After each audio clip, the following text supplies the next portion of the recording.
Once a month, we do a Chatelaine edition of Cityline, which makes so much sense because we cover the same topics. We do a little bit of food, a little bit of fashion. Let's start with the one and only Claire Tansey with some food. Hello. How are you? Good morning.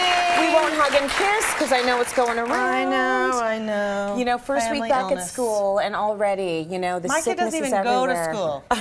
Daycare? Daycare. That'll do it's it. Truly, that is the bed of Yeah. where all bad things happen. Yeah, just They bacteria. grow. They grow. Stuff. You know what the solution is? Soup. Yes. Yes, we're going to talk chicken soup. broth and we're going to Yes. talk soup because broth is really the basis of any good soup. Yes. And it's easy to make your own broth at home, so I've heard. Yes, I know, and I know Right? you're not a huge fan of soup, but I think we've decided that these soups are all hearty enough that they would satisfy even you, Tracy. Yes, because Even they you. feel like a meal. They are it a meal. feels like food in there. Exactly. So I like that. What we wanted to do with this, back to basics.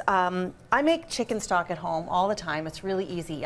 It's just sort of something I kind of do after we have roast chicken. Good for you. So, and everyone says to me, "Oh, but I don't have the time. I don't have the time." Yeah. If you have one of these little beauties, a slow cooker, you have the time. Okay. Because it will do all the work for you. Good. And the other great thing about making chicken soup, chicken broth, is you can do it for the super cheap. So you can go out and buy, you know, the packs of chicken broth. You know, they're ready-made. They're really high in sodium. They don't Yeah. have a lot of real chicken in them. They have kind of a strange flavor. They're fine. Yeah. But once you have That was a home- good sell job for those. Yeah, it was, wasn't it? I like that. I work for them too. But once you had homemade chicken stock, it just You don't want it anymore. You You don't want the understand why processed stuff. grannies give it to sick people. It's so good for you.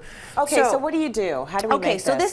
this is the secret. You go to either the store, the butcher shop, wherever you're getting your chicken, and you say to the guy, the butcher man, the guy in the white coat, Yeah. "Can I please have a bag of backs and necks?" Okay. Shall we try it? Yeah. Can I please have a bag of backs and necks? Nice. Totally. Only say that to the butcher. Don't say that to anyone else in your life. I leave that completely up to you. What he will give you is a bag of chicken backs and necks. So this is essentially the pieces that get trimmed off of a whole chicken when they're creating, you know, the boneless, skinless chicken breast. Right. But you need that. I mean, this stuff is great. This is It is gold, right? cheap, and it is the source of all flavor. Bring them home, roast them just in the baking pan, and then throw them all in your slow cooker. Okay. Cover. Now I would do this overnight. Yes. So they're not really that fun to look at. No, they aren't. Okay, so we're not going to spend a ton of time looking at them. Gross. No, they're not gross. I mean, not gross. I mean, Not gross. flavor. Very flavorful. So good. And then I'm going to throw in whatever celery and carrots I have in my fridge. Okay. I'm a person who buys organic carrots. It's one of the, I don't know, everybody makes their own choices. Yeah. So I don't even peel them. I don't even chop them. Okay. An onion Easy. is really good, but don't peel it. And because I know peeling an onion, especially at 10 o'clock at night, if you're just going to put this on before you go to bed, throw it in, skin on. The skin's going to give a beautiful color I like to the that. stock. We're going to do this. We're going to put the lid on. 6 hours on high, 8 to 10 hours on low if you want. Yeah. And then Go to sleep. Exactly, go to sleep. And when then you wake up in the morning, it smells good. it smells amazing. There is still one more stage after that because Yeah. what's going to happen is there's going to be quite a lot of fat in there, delicious fat. Skim everything out, leave it either outside of it in the winter or in the fridge, and the fat will all come up to the surface, and then you can literally lift it off and throw it away. Okay. And you are left with the most pure, beautiful chicken broth, pretty much almost 0 calories. That's really good. No That's sodium really because you easy. haven't added anything. You can Yeah. add the salt as you want. And it is just pure flavor, and you can use it in soup, obviously, risottos, stews, Quinoas, exactly. Like whatever. added to making a rice pilaf. Anytime you could need chicken stock, it's there for you. Very Freezes nice. beautifully. And you got a big batch of it, right? Oh, You put it all in your slow cooker? Absolutely, makes like 13 cups. Oh, that's good. Tons. Okay, so now you've done that. Yeah. Now it's time to make any one of these 3 beautiful soups. So what we did, I'm just going to crank this up a bit. Yeah. Classic chicken soup, noodles, hunks of chicken, a noodle. little bit of parsley, celery, carrot. Here we're gonna got the chicken soup with dumplings. Ooh, I like Oh, that I know. one. So we're gonna make that, and then in the middle an Asian chicken soup. So this is all the same base. All you're gonna do is add some different seasonings, maybe some different vegetables, some Right. different types of noodles. You know, you're gonna mix and match. Honestly, whatever you that is- like. these are so not the regular chicken soup when you think of chicken soup. These are really good, Claire. Can you smell that? Yes, I I'm starting to know. smell. I want the dumplings. Okay, let's do it.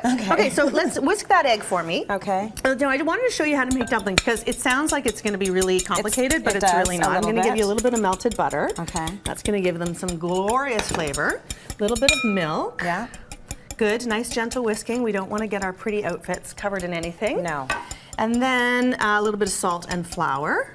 Okay, we're good? You're still whisking? Go for it. Okay. Now, I find it's a lot easier to shape dumplings if I put the batter in the fridge just for half an hour or so while I'm doing something else. Got it. And then it ends up looking like this. Okay. Magic of television. So now we have a good dough that we can work with now. Exactly. Then you take 2 spoons. Look, they're not even the same size. That's fine. They're you know, the dishwasher's full, and I don't have time to wash.